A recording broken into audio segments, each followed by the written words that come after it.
Fala galera ligada no podcast Bom Dia Tricolor. Bom dia, boa tarde, boa noite para você que está escutando.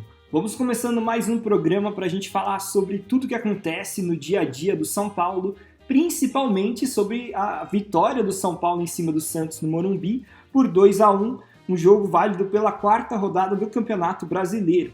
Esse jogo que, assim, o São Paulo teve um bom tempo para se programar, para se preparar, porque ele só tinha jogado na última quinta-feira, da semana anterior, então foi de quinta até segunda-feira, e aí agora que ele vai ter uma maratona difícil de jogos, porque ele jogou no Morumbi essa partida, mas 3 dias depois ele tem que estar em Viña del Mar, no Chile, para jogar uma partida da Sul-Americana, que caso ele vença, pode levar o Tricolor já, em caso de vitória, ele já se classifica para a próxima fase. Então, vamos falar um pouquinho sobre o jogo em si. Esse jogo, então, que o São Paulo teve tempo para se preparar. E assim, galera, o São Paulo venceu, que era o mais importante. No Campeonato Brasileiro, sempre o mais importante é você continuar fazendo 3 pontos. Mesmo naqueles jogos que o time não faz uma partida brilhante. Eu não vou dizer que o São Paulo jogou mal. O São Paulo jogou razoável, jogou bem. Mas ele cometeu vários erros ao longo da partida, que custaram inclusive o empate, porque ele faz 1-0 no primeiro tempo, ali ainda no começo do jogo. E ali dá a impressão, a princípio, que o jogo, o São Paulo vai ganhar com facilidade. Cria chances, o Santos não estava criando muito no primeiro tempo. E aí, numa bobeada, no finzinho do primeiro tempo, ele acaba levando o empate. E no segundo tempo o jogo foi outro, porque assim, no primeiro, o São Paulo teve um domínio grande até fazer o gol. Depois recuou um pouco demais, assim, Parece que chamou o Santos para o seu time. Acabou errando algumas bolas na saída ali e cometendo faltas. Até o Santos, assim, teve várias chances de cruzar a bola na área do São Paulo ali, da metade para o fim do primeiro tempo. Parecia que o São Paulo estava chamando, dando cada vez mais oportunidades para o time da Baixada Santista. E aí, no finzinho do primeiro tempo, acabou sendo castigado com esse gol de empate. Logo em seguida já terminou, não teve nem reação ali depois do 1-1. E no segundo tempo, o Charles Ambert, que estava substituindo o Rogério, já que o Rogério Ceni estava suspenso para essa rodada por conta do cartão vermelho que levou contra o Bragantino. O técnico, então, interino francês do São Paulo fez ali algumas alterações para tentar melhorar o time. Logo na saída do intervalo, ele tirou o Patrick e colocou o Alisson. E o Alisson, a princípio, errou vários lances, assim, errou não saídas de bola, mas quando ele estava com a bola no ataque, ele perdeu passes fáceis e deu, assim, pelo menos duas oportunidades de contra-ataque perigosas para o Santos. Mas aí, ele também, o próprio Alisson, foi bem, ele continuou insistindo, batalhando daquele jeito dele, e foi recompensado com um lance que originou um pênalti, um cruzamento do Alisson, uma jogada que tem muito mérito dele, porque ele tenta uma jogada ali de ponta direita, a bola acaba saindo pela lateral. O pessoal do Santos fica na dúvida, e São Paulo, se a bola saiu, tocou no pé do Alisson antes de sair ou não, se o lateral seria para o São Paulo ou para o Santos. O Alisson é muito esperto, pega a bola, cobra rápido, dá ali para alguém que não lembro quem, ele recebe a bola de volta para fazer o cruzamento, e nessa a bola toca no braço do jogador santista. Isso por quê? Porque ele teve mérito de cobrar rápido o lateral, de não esperar ali exatamente os jogadores do Santos se conformarem com a decisão do árbitro de lateral para o São Paulo, e foi ali esperto mesmo, conseguiu cobrar o lateral rapidamente, cruzou, e nisso a defesa do Santos não estava tão bem preparada e a bola acabou pegando no braço do zagueiro ali santista, que isso deu origem ao pênalti que o Luciano fez 2-1 para o São Paulo. Inclusive, falando em Luciano, a gente tem que falar, é claro, sobre os jogadores da partida, quem é que foi bem, quem é que foi mal, mas o Luciano entrou no segundo tempo e para mim foi o melhor jogo do Luciano nessa temporada. O Luciano, que vinha tendo atuações irregulares desde o início dessa temporada, para mim ele foi bem e inclusive chamou a responsabilidade para fazer um gol ali quando o jogo estava 1-1 e, enfim, deu o gol que deu a vitória ao tricolor paulista. Mas o São Paulo não entrou em campo com o Luciano, ele entrou em campo com Jandrei, Rafinha, Diego, Arboleda, Wellington, no meio de campo Andrés, Nestor, Igor Gomes e Patrick, e na frente Éder e Caleri. O que chamou a atenção dessa escalação? Andrés Colorado como primeiro volante no lugar de Patrick, e também Arboleda ao lado do Diego, talvez já se firmando como a dupla de zaga titular, O Léo perdendo espaço para o Arboleda nesse momento. De resto, é basicamente aquele time que vinha jogando. E claro, com a entrada do Andrés Colorado como primeiro volante, também teve, além disso, teve a saída do Alisson para a entrada do Patrick ali pela esquerda. Então essas foram as principais diferenças do time do São Paulo que a gente pôde observar nesse jogo. E assim, a Arboleda foi bem, mas o Diego foi melhor. O Diego fez uma partidaça. Teve até um lance que o Diego ele dá um carrinho para impedir um contra-ataque do Santos, leva um chute ali, não intencional, né? Mas a bola acaba, o jogador do Santos acaba batendo o calcanhar na testa dele, a testa do Diego abriu naquele lance. Mesmo assim, ele se levanta para dar continuidade para a jogada. Então, assim, mostrando muita raça, muita precisão o Diego, jogando demais. E o Arboleda, pelo segundo jogo consecutivo, ele não é que ele foi mal, mas ele teve alguns lances que normalmente ele não erra, né? Deu algumas bolas de graça para o adversário, por exemplo. Enfim, o Diego foi até melhor. Daí eu acho que também a gente pode destacar. O Andrés Colorado, na minha visão, continua com a mesma opinião da última atuação dele. Ele até pode jogar como primeiro volante, só que o São Paulo perde muito na parte do desarme, defensiva. Na parte ofensiva, quando ele está com a bola no pé, ele vai bem, ele realmente distribui bem o jogo, e ele é um cara que corre bastante, então ele consegue ir e voltar várias vezes, né? Chegar até a frente e depois voltar. Mas tiveram alguns lances que ele perdeu a bola ali na frente da área, teve que fazer uma falta, e nessas faltas, né, foram sempre lances perigosos para o Santos cruzar a bola para a área. Então, eu gostei da atuação do Andrés Colorado no sentido de ele jogar como um cara que com a bola, né, a parte ofensiva, mas ainda acho que para jogos bem difíceis, no caso o Santos tem um ataque bom, mas não chega a ser um time como Atlético Mineiro, Palmeiras e Flamengo. Contra esses times, por exemplo, não dá para jogar o Andrés Colorado como primeiro volante, que ele vai acabar cometendo erros ali, botes errados, e isso pode custar um gol. O Patrick foi bem, ele só jogou o primeiro tempo, foi substituído logo no intervalo. Talvez realmente ele não esteja fisicamente preparado para jogar os 90 minutos, mas ele estava jogando bem, eu achei que ele estava compensando ele não ser, por exemplo, um jogador tão rápido e tão dinâmico quanto o Alisson, com a boa técnica dele, né? Inclusive, o primeiro gol do São Paulo, o gol de cabeça do Calleri, saiu de um cruzamento do próprio Patrick. Patrick é um jogador que tem muita técnica, está mostrando isso.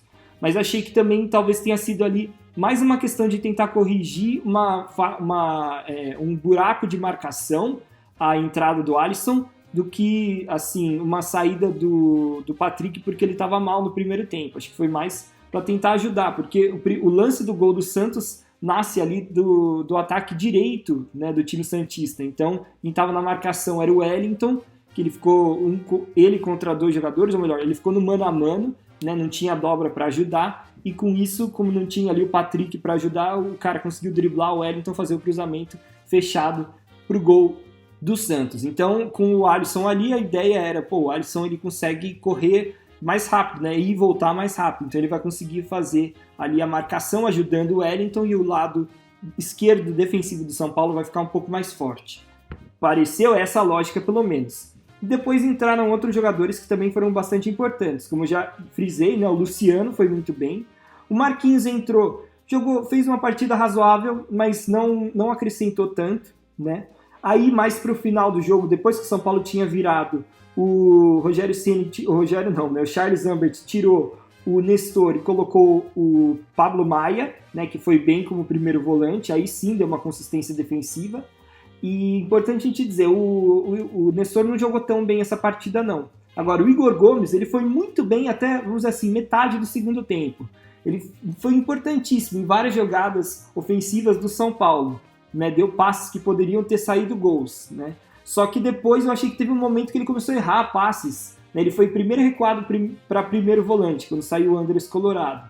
E aí depois parece que ele errou alguns passes ali, eu não sei se ele já tinha cansado, mas até um certo período do jogo, ali vamos dizer assim, ele jogou uns 70 minutos muito bem, e depois acabou caindo um pouquinho de produção. Talvez seja cansaço, porque é um dos jogadores que mais atua, né, pelo time do Rogério Ceni. O Éder também não fez grande coisa no ataque, mas como eu disse, o Luciano foi muito bem, marcando o segundo gol, chamando a responsabilidade. Inclusive o Luciano, que teve seu contrato renovado nesses dias. Então, às vezes o cara também, com o contrato renovado, com confiança, ele chega para conseguir fazer a diferença, né? Só para dar a informação completa, né? O vínculo novo do Luciano vai até o final de 2024. E estava terminando, se eu não me engano, no final desse ano já terminava o vínculo dele. E, bom, né, eu não sei se a má fase do Luciano tinha alguma coisa a ver com essa questão de indefinição de renovação de contrato, mas o que é claro é que logo depois que ele renovou, parece que o cara entrou e resolveu um jogo para o Tricolor. Então o Luciano é muito bem. Vamos ver se agora ele melhora com esse contrato novo, o cara fica um pouco com a cabeça mais tranquila. Mas enfim, galera, eu acho que o São Paulo cometeu erros no jogo, como eu disse. No primeiro tempo, principalmente, ele cometeu muitos erros de passe que deram chances para o Santos. E o Santos estava muito mal também, porque várias oportunidades que o São Paulo deu, o Santos desperdiçou. Inclusive teve uma falta bizonha, assim, que era uma falta para eles cruzarem dentro da área do Tricolor. E eles tentaram uma jogada ensaiada, o jogador tocou para alguém na lateral, só que o jogador da lateral não entendeu que a bola era para ele não pegou a bola saiu em lateral para o São Paulo. Então, assim, o Santos também não estava numa noite tão boa. E mesmo assim o São Paulo cometeu tantos erros que deixou o Santos empatar. E aí no segundo tempo, acho que passa muito pela entrada do Alisson, que foi muito bem, não desistiu daquela jogada que originou o pênalti, pelos jogadores que entraram, mesmo o Marquinhos, que eu falei que não foi tão bem, mas entraram para tentar mudar o jogo, o Luciano, que chamou a responsabilidade e fez o gol, e também da torcida do São Paulo, é claro, que apoiou, e o time apoiado por essa torcida, por um Morumbi com um grande público, a gente sabe que o time se supera, né? Então, no Campeonato Paulista já foi assim, venceu vários jogos na raça. E mais uma vez, no jogo difícil contra um time que até o início da rodada era o líder do Campeonato Brasileiro, o São Paulo conseguiu vencer. E com essa vitória, o São Paulo chegou ao 5º lugar do Campeonato Brasileiro, né? Nesse momento, ele tem 7 pontos, e assim, quem está acima dele é o Curitiba, que também tem 7. E aí todos os times têm 7 pontos até o Avaí, que é o 9º. Então tá tudo embolado ali, do 4º colocado até o 9º, todo mundo tem 7 pontos. O São Paulo passou o Santos, que também ficou com 7, que tem um gol, tem o mesmo saldo de gols, mas em gols pró o São Paulo tem 2 a mais. Então, mas o importante é que nesse momento, agora o São Paulo com 7 pontos, ele tem 1 a menos que Bragantino e Atlético Mineiro, que são 2º e 3º colocados respectivamente, e 3 a menos, ou melhor, 2 a menos que o Corinthians, que é o líder com 9 pontos. Então São Paulo se mantém ali próximo do pelotão de frente, o que é importante se a gente quiser pensar, nem que assim, você talvez não acredite que o São Paulo possa ganhar o título brasileiro, mas que pelo menos ele esteja ali próximo da vaga direta para a Libertadores, né? Lembrando, né, também que times como Flamengo e Palmeiras têm 5 pontos, estão em 11º e 12º lugar. Então é importante também o São Paulo abrir uma vantagem, começar a abrir uma vantagem desses times que são mais favoritos a ficarem na frente, né? São times que têm o elenco mais comprido, né? E mais recheado, mais estrelado. E, bom, como eu disse também, o próximo jogo do São Paulo vai ser quinta-feira contra o Everton do Chile em Vinha del Mar, que é uma cidade costeira do Chile. Então não tem altitude, mas é uma viagem considerável, porque se a gente pensar que depois o São Paulo vai ter que jogar em Fortaleza na próxima rodada, você vê que é uma viagem longa, né, do Chile para Fortaleza, né? Enfim, poderia ser, a logística vai ser realmente um pouco complexa. Mas fato é que o São Paulo conseguiu ficar mais tranquilo no Brasileirão, né, com essa vitória. E também é aquela coisa, ele pode até arriscar jogar com vários jogadores importantes esse jogo na quinta-feira contra o Everton do Chile, pensando que se ele ganhar, ele já se classifica, né, para a próxima fase. Ninguém consegue tirar basicamente se classifica, né? Ninguém consegue tirar essa primeira colocação dele do grupo. Ainda teria uma chance remota do Ayacucho ganhar os últimos 2, o São Paulo perder os últimos 2 e tirar o saldo de gols, mas é improvável. Basicamente, São Paulo vencer, ele está dentro, né? Então, enfim, é uma possibilidade real, mas eu não sei, se eu fosse Rogério Ceni, eu deixaria parte do elenco em São Paulo, porque você fazer os caras, mesmo que eles não joguem, que eles fiquem no banco de reservas, mas alguns caras importantes que vão jogar contra o Fortaleza viajarem até Vinha del Mar para depois ir para Fortaleza, já é mais fácil os caras ficarem aqui em São Paulo, pegarem um voo para Fortaleza, que seja um dia antes, assim, também, para não desgastar muito, 1 ou 2 dias antes, e deixar uma outra parte do time viajando para Vinha del Mar, né? E só alguns fazerem essa viagem toda de ir para o Chile e depois ir para Fortaleza. Mas, na verdade, eu não sei se o Rogério Ceni vai fazer isso. Até desconfio que ele vai levar bastante gente para o Chile e depois, e talvez assim, poupar no sentido de deixar jogadores importantes no banco, né? E só só colocar esses jogadores se for realmente muito necessário. Bom, pessoal, como o Rogério Ceni foi suspenso e não estava na beira do campo para comandar o São Paulo, ele também não pôde dar entrevista coletiva pós-jogo. E aí eu tava assim, pô, será que vai ser boa a entrevista coletiva, né? Porque vai ser com o Charles Humbert, o francês. Porque assim, a gente sempre fica na expectativa que as coletivas do Rogério são muito boas. E para minha surpresa, a coletiva do Charles foi excelente. Ele falou muito sobre tática. Acho que isso é uma coisa bem dos europeus, assim, de não ter medo de falar sobre tática.